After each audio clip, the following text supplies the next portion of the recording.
Hammaga salom. Bugun Rossiya Premyer Ligasining ikkita qiziq o'yinlarini ko'rib chiqamiz. Bizda Rostov Rubin o'yini va Ahmad Krasnodar o'yini bor. Krasnodar Ahmad va aynan shunga o'xshagan o'yinlarning tahlillarini biz Telegram kanalimiz o'zida ham, YouTube'da ham berib boramiz. Lekin YouTube'ga chiqmagan ko'pgina informatsiyalarni, statistika prognozlarini hammasini Telegram kanalimizda ko'rishingiz mumkin. Silka opsiyasida o'tib, obuna bo'lib, tomosha qilsangiz bo'ladi, ko'p chiqsangiz bo'ladi. Demak, endi qizg'in o'yinlarni ko'rib oldik. Men o'zimga tayyorlab oldim. Birinchi o'yin Rostov Rubin o'yinidan boshlaymiz. Ikkala jamoa ham Rossiya Premyer Ligasida teng ahamiyatga ega jamoalardan biri va aynan bu o'yinda ko'proq Rostov o'z uyida o'ynashni hisobga oladigan bo'lsak, nisbatan Rubinga qaraganda ustunroq va Rostov meni o'ylashimcha o'yini boshida ko'proq hujum qilishga harakat qiladi va hujumkorona o'yin qilishi mumkin 10-15 daqiqa davomida, ya'ni o'sha gol urib olishgacha.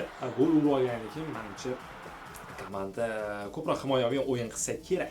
Lekin bu joyda Rubinni ham esdan chiqarmasligimiz kerak. Albatta Rubin ham juda noqulay raqib, ba'zida juda himoyaviy o'yinlar bilan jamoani ezib yuboradi ochig'i, chunki himoyada juda yaxshi igroklari bor, tartibli o'ynaydigan, o'yinni ba'zida hujumlarni buzib qo'yadigan. Shu sababli Rubin har doim safarda sabr bilan harakat qilgan, jamoalarga qarshi sabrini sinaydi. Kerak paytda qarshi hujumlar bo'lib qolgan bo'lsa, hujumlardan, shu qarshi hujumlarning o'zidan gol urib ketish mumkin. Shu sababli Rostovga bu o'yinda oson bo'lmasligi mumkin, lekin ko'proq Rubindan men himoyaviy o'yin kutyapman. Agarda bizda g'olibni tanlamaylik, kelaylik bu o'yinda g'olibni tanlamaylik. Mana shu o'yinda kelaylik g'olibni tanlab qo'yaylik. Agarda shu o'yinda Rostov o'zini o'yinini qilgan bo'lsa, ustunlik yaqqol ular tarafda bo'lsa, Rostov g'alaba qilishi mumkin. Agarda Rostov ham Rubinga o'xshagan yopiqroq, o'rtacharoq darajadagi futbol qilgan bo'lsa, bunda Rubin ochko olsa ham bo'ladi. Ya'ni ikkala jamoa bir ochkodan olishi mumkin. Lekin menga boshqacharoq variant qiziq.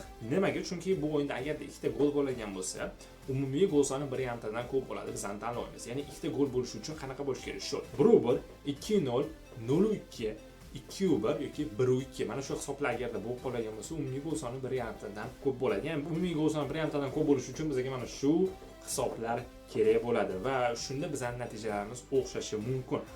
Rostov o'z uyida o'ynayotganini hisobga olgan bo'lsa, katta ehtimol menimcha hujumda o'ynashi kerak, ko'proq hujumga e'tibor beradi. O'zi azaldan shunaqa hujumda yaxshi o'ynaydi o'rta miyona komandalarga qarshi. Rubin esa nisbatan himoyalanib o'ynashga harakat qilsa kerak. Agarda birinchi bo'lib gol o'tkazib boradigan, birinchi golni o'tkazib borgungacha, to'g'ri. Agarda birinchi golni o'tkazib borgan bo'lsa, Rubin o'zi unda u ham ochilishga majbur bo'ladi. Shu sababli bizning birinchi tanlovimiz Rostov Rubin o'yini, umumiy gol soni 1.5 dan ko'p bo'ladi. Keyingi o'yin Krasnodar Ahmad o'yini albatta ikkala jamoa ham sifatli o'yin ko'rsatishga ega, lekin Krasnodar bilasiz Rossiya Premyer Ligasida top 4ligiga bemalol kiradigan jamoalardan biri. Oldingi videolarimda aytib o'tganman, ular bir paytlar Yevropa ligalarida ham o'ynagan, yaxshigina o'yinlar ko'rsatardi, guruh bosqichlarida, guruhdan ham chiqishga erishgan. Rossiya Kubogida ham yaxshi natijalarga ega va shu sababli Krasnodar ancha ustunroq bo'ladi Ahmadga nisbatan. Albatta, to'pni yaxshi nazorat qilishadi, hujumdagi sifati yaxshi, hujumda bir nechta nima desam bo'ladi, o'yinni hal qilib qo'yadigan o'yinchilar mavjud.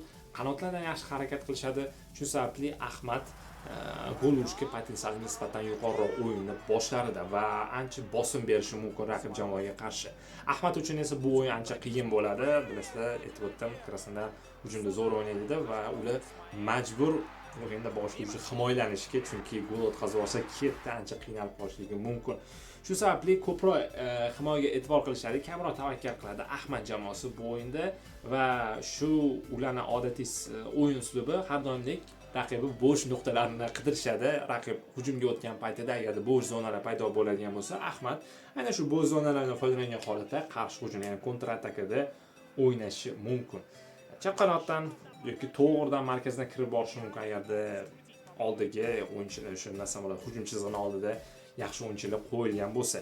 Umuman olganda 90 daqiqa lekin himoyalanish juda qiyin bo'ladi Ahmad uchun, shu sababli o'yin uslubini baribir o'zgartirish kerak bo'ladi. Lekin agarda bizda Krasnodar birinchi bo'lib gol uradigan bo'lsa, Ahmad oldinga chiqishga majbur bo'ladi. Shu aytib o'tganimdek, agarda gol o'tkazib boradigan bo'lsa, Ahmadning o'yin uslubi o'zgarishi mumkin. Agarda Ahmad gol urib qo'yadigan bo'lsa, Ahmad ancha himoyaga o'tib oladi, Krasnodar shunaqangi qiynaladi.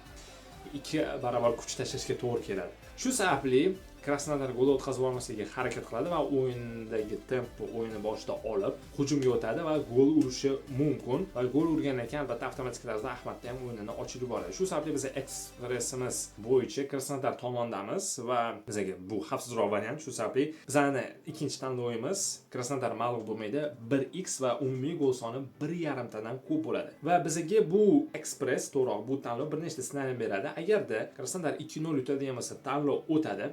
2-1 bo'lsa ham, 3-1 bo'lsa ham, 2-1, 3-0 bo'lsa ham bu narsa ishlaydi. Hattoki o'yinda 1-1 durang bo'lib qoladigan bo'lsa ham. Yana Krasnodar majburiy g'alabasiga bog'lanib qolmaymiz. Shunchaki mezbonlar nima desam bo'ladi, ya'ni aytmoqchi bo'lganim Krasnodar g'alabasiga bog'lanib qolish shart emas, shunchaki yutqazmasi bo'ldi. Hisob qanaqa bo'lsa ham, shu aytib o'tgan hisoblarim bo'lsa, Krasnodar yutqazmasa bo'ldi. Va bu eng qulay variantlardan biri bizga ekspress uchun. Va ikkinchi tanlovimiz esa Krasnodar mag'lub bo'lmaydi, 1x va umumiy gol soni 1.5 tadan ko'p. Ya'ni 1.5 tadan ko'p gol Krasnodar mag'lub bo'lmaydi, 1x.